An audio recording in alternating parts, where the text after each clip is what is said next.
بسم اللہ الرحمن الرحیم۔ صدیوں سے اخلاقیات کا درس دیتی روشن کایات سعدی رحمت اللہ علیہ۔ اپنے آپ پر بھروسہ کرو۔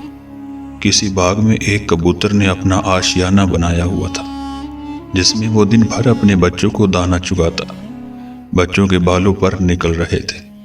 ایک دن کبوتر دانہ چونچ میں دبائے باہر سے آیا تو سارے بچوں نے انہیں تشویش سے بتایا کہ اب ہمارے آشیانے کی بربادی کا وقت آ گیا ہے۔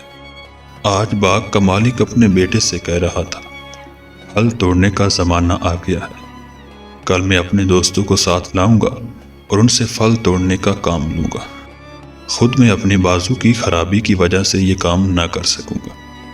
کبوتر نے اپنے بچوں کو تسلی دیتے ہوئے کہا، باغ کا مالک کل اپنے دوستوں کے ساتھ نہیں آئے گا۔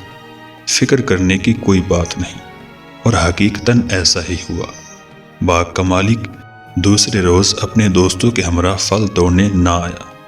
کئی روز بعد باغ کا مالک اپنے بیٹے کے ساتھ باغ میں آیا اور کہنے لگا، میں اس دن پھل توڑنے نہ آ سکا کیونکہ میرے دوست وعدے کے باوجود نہ آئے، لیکن میرے دوبارہ کہنے پر انہوں نے پکا وعدہ کیا ہے کہ کل وہ ضرور آئیں گے اور پھل توڑنے باغ میں جائیں گے۔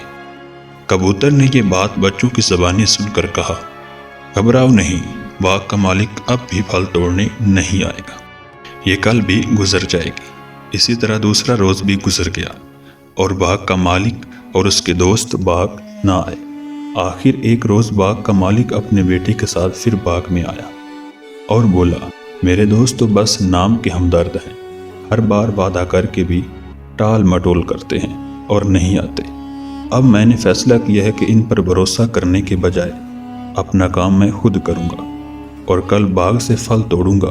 کبوتر نے یہ بات سن کر پریشانی سے کہا، بچوں، اب ہمیں اپنا ٹھکانہ کہیں اور تلاش کرنا چاہیے۔ باغ کا مالک کل یہاں ضرور آئے گا کیونکہ اس نے دوسروں پر بھروسہ کرنا چھوڑ دیا ہے۔ حاصل کلام، دوسروں پر بھروسہ ہمیشہ نقصان کا باعث بنتا ہے۔ اپنا کام خود کرنا چاہیے۔